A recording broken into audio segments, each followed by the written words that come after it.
هذه يا خويا احنا جينا البارح حتى كنلقاو حالات اللي مغطى. وقعت لنا شي جوج الموت ولا ثلاثه. قلنا واش ربما مراره ولا داكشي. كنتفاجئوا اليوم حتى كنلقاو اربعه طايحين هوك ثلاثه طايحين هوك. جا عيطنا على الطبيب، جا الطبيب تابع اللونسا. قال لك اودي انا غنصاوب التقرير ديالي، هذا راه كاين واحد في هذاك تسمم كبدي معوي. قال لك انا غادي نجيب تجي لونسا هي اللي غادي تعطينا، غنعطيها التقرير، ما نقدرش نعطيكم نتوما التقرير، هي اللي غادي تجي وغادي تعاين العلف ودي ودير لي خبره وداك الشيء باش نعرفوا واش من العلف ولا من شي حاجه اخرى. وحنا باقي كنتسناو من الصباح. يعني مازال ما توصلوش عندكم الناس ديال لونسا؟ مازال ما توصلناش بهم، وحنا كنتسناو كيقول لنا جايين جي، حنا باقي كنتسناو. العدد دابا راه واصل دابا شي 24 ولا 25. وراه كما شفتوا الحاله ديال البهيم البقر تا هو اللي راه في حاله راه خايبه بزاف. باقي بهيم اخرين راكم شفتوهم الحالات ديالهم كي دايره. حنا مازال باقي كنتوقعوا. السلطه ما كايناش، ما كاينش السلطه، ما كايناش اللي جا عندنا من غير شيخ. الشيخ كيعيط للقايد، ما كاين لا قايد، ما كاين الجماعه، ما كاين حتى شي حاجه، ما كاينه. على ما يجوش يعاينوا هذه الحاله هذه اللي كاينه هنا ويعرفوا نعرفوا مناش هذا الشيء. واخا هاد الاضاحي هذوك نتوما موجدينهم بالعيد؟ هم موجدينهم مبيوعين، مبيوعين هادشي راه كلشي مبيوع. دابا خصنا باش الناس هما يعرفوا بان راه حنا ما بدلناش وغيرنا، هادشي راه وقع ومات. خبرتوا الناس اللي شاريين عندكم؟ مازال وحنا راه بقينا في حالتنا، باش نخبروا شكون نخبروا مازال.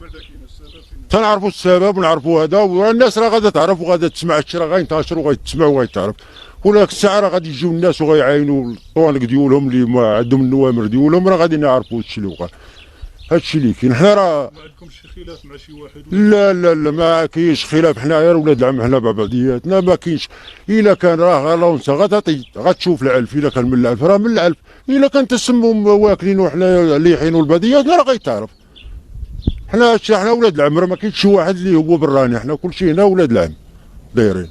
حنا تقريبا هنا شي 14 دار ولا شنو، راه كلشي ولاد العم مع بعضياتنا. انا راه ولد عمي هذا اللي واقع عليه هادشي. واخا شحال التكلفه تقريبا ديال هادشي؟ والتكلفه راه كاين ديال 700,000 فرنك، كاين ديال 600,000 فرنك، كاين ديال 500,000 فرنك. شحال المجموع تقريبا اللي دخلتوا؟ والمجموع راه حنا دابا راه اش غنقول لك، راه واصله شي 13 ولا 14 مليون. غادا شوف اللي باقي جاي. الحاصيله راه كترتفع، راه البقر دابا ولينا كنشوفوا فيه، حنا ولينا خايفين من البقر. خصكم تعوضوا الناس اللي شارين عندكم في 13 مليون. خاصها تعوض، نعوضوا ما داروا. باقي العجلات راه باقي عجلات تا مبيوعين، تا خصهم يتعوضوا الموالين. دابا كنتسناو هاد خاصنا اللونسا تجي تعطي. نعرفوا غير السبب باش يعرفوا يهضروا مع الناس، باش نعرفوا حتى حنا اش غنقولوا للناس. حنا الناس راه كيما بغا يكون الحال راه غادي، اللي غيصبر غيصبر واللي ما غيصبرش راه غيتخلص. هذا كتبقى الانسان كله وضميره وكله وجهه كله. حنا ما عندنا ما نقولوا شي واقع من عند الله سبحانه وتعالى. الله يرزق الصبر وصافي هادشي. الصاعقة تتسبب في نفوق 54 رأسا من الغنم. وهذه التفاصيل: تسببت صاعقة رعدية بجماعة تازوطا التابعة لإقليم صفرو في نفوق 54 رأس من الغنم في ملكية شاب 30. وقال هشام العمراوي في تصريح هاتفي لجريدة صحفية إن الصاعقة التي ضربت على الساعة 5:30 بدوار أيت حد عيسى بجماعة تازوطا تسببت في خسارته لما يقارب 130 ألف درهم بعد نفوق 54 رأسا من أغنامه. الصدمة لم تفارقني منذ الواقعة. يضيف هشام في حديثه وأن مجهوده السنوي ذهب سدا، حيث كان يستعد لبيع غنمه في الأيام القادمة لزبنائه بمناسبة عيد الأضحى.